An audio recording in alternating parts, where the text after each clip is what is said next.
In this video, I'm going to show you how you can download and install Telegram on your computer or on your laptop. My name is Isaac, and if you find this video helpful, I'll kindly request that you support me by liking the video and also by subscribing to my channel. Alright, let's get into it. So you can easily download Telegram and start using it on your computer by just following these simple steps. Now, the first thing you need to do is to go to Microsoft Store on your computer or on your laptop.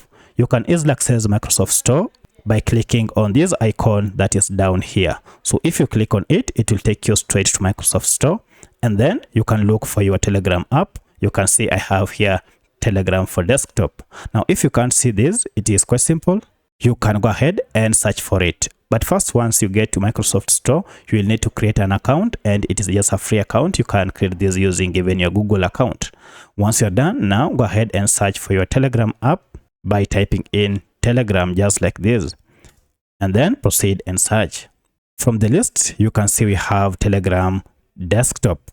Go ahead and tap on it, then proceed and click on get to download it. Now, Telegram app is just a light app that should be downloaded within some few seconds.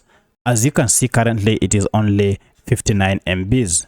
Once it is done, the installation process will begin, and you can see it is done. You can see we can launch it here, or you can as well pin it to desktop if you so wish using this option. So to launch it, you can click here to launch, or you can also open here.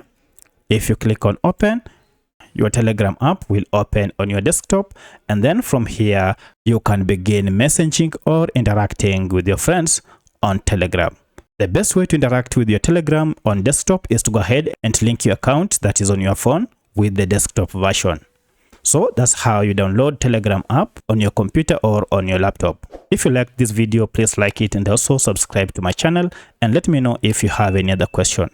Thanks for watching, and let's meet in the next video.